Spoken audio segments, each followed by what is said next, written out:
Guys, welcome to Krisa's foodie vlogs. Friends, આજે હું તમારા માટે લઈને આવી છું જામની રેસીપી. તો આપણે આજે સ્ટ્રોબેરીમાંથીને જામ બનાવવાના છીએ. તમે મિક્સ ફ્રૂટ્સ જામ પણ બનાવી શકો છો. ફ્રેન્ડ્સ, મેં આજે અહીં સ્ટ્રોબેરીમાંથી જ જામ બનાવ્યો છે અને આ જામ તમે 1 મહિના સુધી ફ્રીજમાં સ્ટોર કરી શકશો. ફ્રેન્ડ્સ, તો બહાર મળે તેવો જ જામ ઓછા ખર્ચે આજે આપણે ઘરે બનાવીશું. તો ચાલો આપણે તેની ઇઝી રેસીપી સ્ટાર્ટ કરીએ.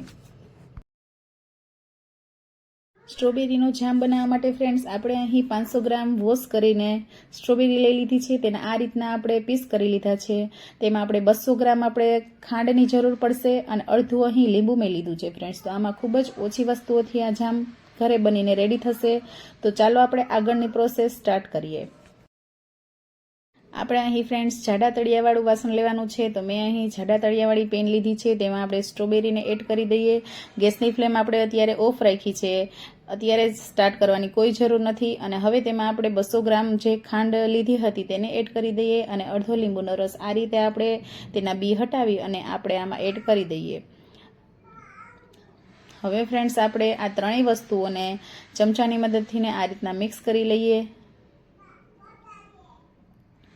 ખાંડ અને જે સ્ટ્રોબેરીના પીસીસ છે તે સારી રીતે મિક્સ કરી લઈએ ફ્રેન્ડ્સ, અને પછી આપણે ગેસની ફ્લેમ સ્ટાર્ટ કરીશું. તો 1 થી 2 મિનિટ આ રીતના આપણે મિક્સ કરી લીધું છે. તો હવે આપણે ગેસની ફ્લેમ સ્ટાર્ટ કરી દઈએ. જ્યાં સુધી ખાંડ મેલ્ટ ન થાય ત્યાં સુધી ફ્રેન્ડ્સ આપણે ગેસની ફ્લેમ લો ટુ મીડિયમ રાખીશું. તેને આ રીતના સતત ચમચાથી હલાવી અને આપણે ખાંડને મેલ્ટ કરીશું.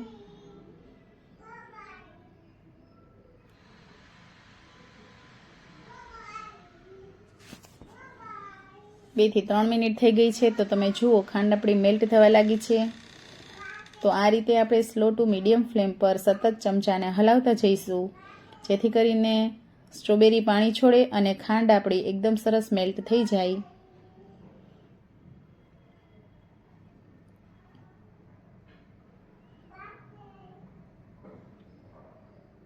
હજુ ફ્રેન્ડ્સ તમે જુઓ આમાં ખાંડના દાણા દેખાય છે. તો હજુ આપણે સતત ચલાવીશું આ રીતે.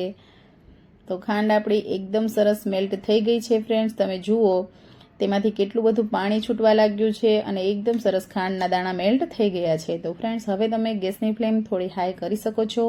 આપણા સ્ટ્રોબેરીના પીસીસ પણ સોફ્ટ થવા લાગ્યા છે. તો ચમચાથીને આપણે સ્ટ્રોબેરીના જે પીસીસ છે તેને આપણે પ્રેસ કરી અને તેને આપણે મેલ્ટ કરતા જઈશું, કેમ કે જેમ જેમ સ્ટ્રોબેરીના પીસીસ મેલ્ટ થશે તેમ જ આપણો એકદમ સરસ જામ બહાર મળે તેવો જ થિકનેસવાળો બનીને રેડી થશે. તો આપણે આ રીતના વચ્ચે વચ્ચે ક્યારેક ચલાવતા જઈશું અને આ રીતે આપણે 15 થી 20 મિનિટ માટે આપણે તેને કૂક થવા દઈએ. 12 થી 13 મિનિટ થઈ ગઈ છે ફ્રેન્ડ્સ. તો તમે જુઓ કે જામ કેટલો સરસ થીક થવા લાગ્યો છે. તો આ રીતે ફ્રેન્ડ્સ આપણે સ્લો ટુ મીડિયમ ફ્લેમ પર હવે આપણે તેને પકાવીશું અને આપણે સતત તેને ચલાવતા જઈશું અને જામ પેન છોડવા માંડે ત્યાં સુધી આપણે તેને હજુ 2 થી 3 મિનિટ માટે કૂક કરી લઈએ.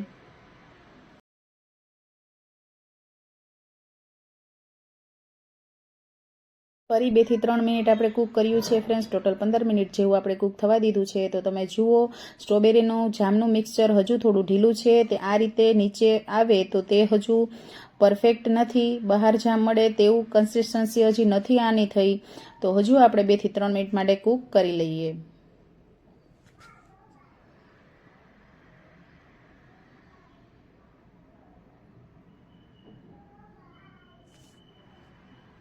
તમે જુઓ આપણો જામ થીક થવા લાગ્યો છે ફ્રેન્ડ્સ. તો ફરી આપણે એકવાર તેને ચેક કરી લઈએ. તો આ રીતના આપણે ફરી પ્લેટ પર થોડું આપણે જામ લઈ લઈએ. તો તમે જુઓ ફ્રેન્ડ્સ કે આ રીતે પ્લેટ આપણે કરીએ છીએ તો પણ તે તેની જગ્યા નથી છોડતો. તો તે એકદમ પરફેક્ટ છે. આ રીતની તેની થિકનેસ થઈ જાય એટલે આપણે ગેસની ફ્લેમને ઓફ કરી દઈશું અને 1 થી 2 મિનિટ માટે આ રીતે આપણે ચલાવી લઈએ.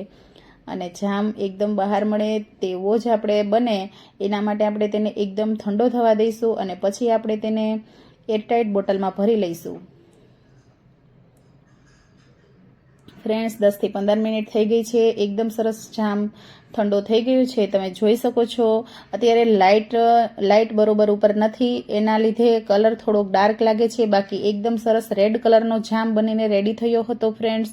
તો આપણે આ રીતના કોઈ પણ કાચની બોટલ આપણે જે ઘરમાં હોય તેને વોશ કરી અને સૂકવી અને આપણે આ રીતના તેને આપણે ભરી લઈશું જામને અને બોટલને સૂકવવી ખાસ જરૂરી છે ફ્રેન્ડ્સ. તડકામાં તપવી દઈએ અને પછી આપણે તેમાં જામ ભરીશું અને તમે આને ફ્રીજમાં 1 થી 1.5 મહિના માટે તમે આરામથી રાખી શકો છો. તો હોમમેડ જામની રેસીપી તમને કેવી લાગી તે તમે મને કમેન્ટ કરીને ચોક્કસથી કહેજો ફ્રેન્ડ્સ. અને આવા અવનવા રેસીપીના વિડીયો જોવા માટે મારી ચેનલને લાઇક કરજો, શેર કરજો અને સબસ્ક્રાઈબ કરજો ફ્રેન્ડ્સ. ફરી મળીશું એક નવા વિડીયો સાથે. Thanks for watching. Bye bye.